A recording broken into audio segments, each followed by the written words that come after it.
Hi everyone, this is from Kautilyas. और आज हम बात कर लेते हैं थोड़ा सा इकोनॉमिक्स के रिलेवेंट कि करंट में इकोनॉमिक्स में क्या चल रहा है, जो आपको न्यूज़पेपर में मिल जाएगा इजीली। जैसे अभी जो कोरोना का इफ़ेक्ट है वो यहाँ की इकोनॉमी पे क्या पड़ रहा है, उस पर थोड़ा डिस्कशन कर लेते हैं। ये आपको मेंस के पॉइंट ऑफ व्यू से काफ़ी मदद करेगा अगर आप यूपीएससी या स्टेट पीसीएस का मेंस दे रहे हैं। तो अभी क्या कंडीशन है इकोनॉमी की, वो बात कर लेते हैं ज़रा सी। तो पिछली बार काफ़ी लंबा लॉकडाउन लगा था, ठीक है। तो इस बार लॉकडाउन दोबारा जो बातचीत चल रही है तो उसका क्या इम्पैक्ट हो सकता है, क्या फ़र्क पड़ेगा, तो वो सारी चीज़ बातचीत कर लेते हैं। तो इस बार जो हमारी फाइनेंस मिनिस्टर है, वित्त मंत्री निर्मला सीतारमण, उन्होंने कहा कि अगर इस महामारी जो है उससे निपटने के लिए हमें महामारी से निपटने के लिए हमें अर्थव्यवस्था यानी इकोनॉमी को भी बचाने की कोशिश करनी पड़ेगी। क्यों करनी पड़ेगी, क्या हो रहा है इस वजह से? एक तो ये जो फाइनेंस मिनिस्टर है वो कह रहे हैं कि इस बार जो निर्मला सीतारमण कह रहे हैं तो वो लॉकडाउन के पक्ष में तो बिल्कुल भी नहीं है। क्यों? क्योंकि इस वजह से क्या हो रहा है कि जो प्रवासी मजदूर हैं उन पर बहुत बुरा असर पड़ेगा। और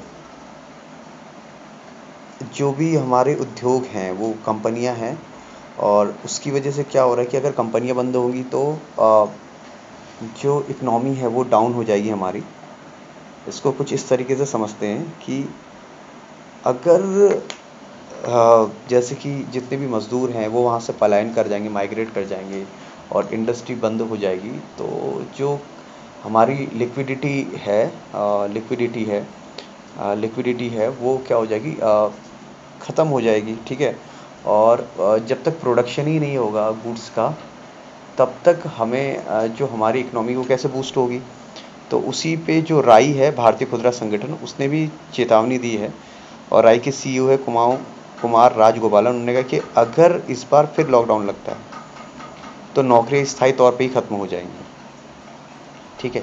तो बड़ी क्रिटिकल कंडीशन है। दूसरी बात, और एक रेटिंग एजेंसी है क्रिसिल, उसने भी दावा किया कि राज्यों की ओर से स्थायी तौर पर लगाए गए लॉकडाउन का भी अर्थव्यवस्था पर असर दिखने लगा है, ठीक है। तो अगर राज्यों पे भी लॉकडाउन लगाया जाएगा तो उससे भी अर्थव्यवस्था पे हमारे नेगेटिव इम्पैक्ट पड़ेगा ही पड़ेगा, ठीक है। और एक बात और भी है कि जो तेल के रेट हैं अब उसमें क्या फ़र्क पड़ेगा उसको भी देख लेते हैं।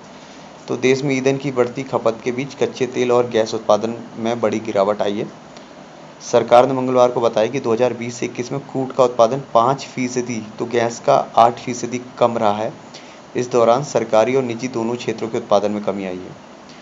तो कहने का मतलब है कि इस बार जो ऑयल प्राइस है वो भी रेज़ करेगा, मतलब डीजल और पेट्रोल के जो रेट है वो भी बढ़ेंगे, क्योंकि कच्चे तेल के उत्पादन में क्या है, इस बार कमी आई हुई है, ठीक है। और जो सेंसेक्स है वो 4,800 अंक के नीचे आ गया, ठीक है ना। सेंसेक्स से हमें पता चलता है कि इकोनॉमी बूस्ट करेगी या डाउन की ओर जाएगी, ठीक है ना। तो ये जो दूसरी लहर कोरोना की आई है, तो जो सेंसेक्स है जिससे हम शेयर मार्केट के बारे में देखते हैं, तो वो कह रहे हैं कि 4,600 अंक के नीचे आ चुका है। और निफ्टी में भी 7% की गिरावट देखी गई है, ठीक है। निफ्टी ये भी जो निफ्टी है या आपका सेंसेक्स है या बॉम्ब, ये जो भी हैं, ये इंडिकेटर्स हैं आपके शेयर मार्केट के। तो इससे पता चलता है कि इकोनॉमी डाउन जाएगी या ऊपर जाएगी, ठीक है ना। तो फरवरी 2021 में सेंसेक्स 52,516 के शीर्ष स्तर पर पहुंच गया था। मंगलवार को गिरावट के बाद सेंसेक्स अब तक 9% या 4,811 अंक टूट चुका है।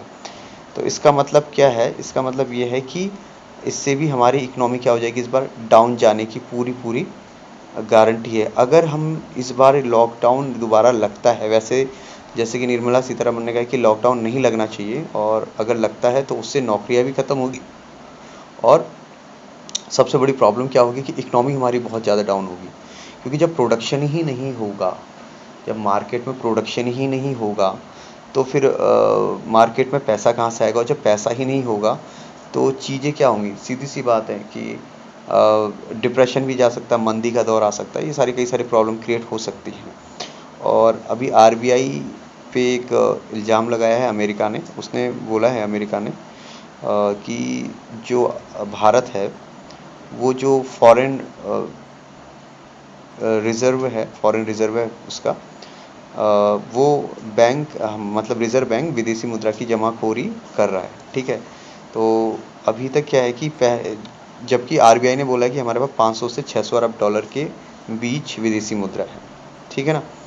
और हम चीन की तरह विदेशी मुद्रा की जमाखोरी नहीं कर रहे। मतलब कहने का मतलब ये है कि अमेरिका ये इल्ज़ाम लगा रहा है भारत पे कि और नज़र पे भी रखा है कि यहाँ के जो बैंक हैं, बैंक सेक्टर आरबीआई, वो जो डॉलर है, ठीक है, उनको क्या कर रहा है, रिजर्व में रख रहा है, ठीक है ना। तो ये एक थोड़ा सा ये है। और इसमें अमेरिका ने भारत, मैक्सिको सहित 10 देशों को निगरानी सूची में डाला है इस वजह से, ठीक है।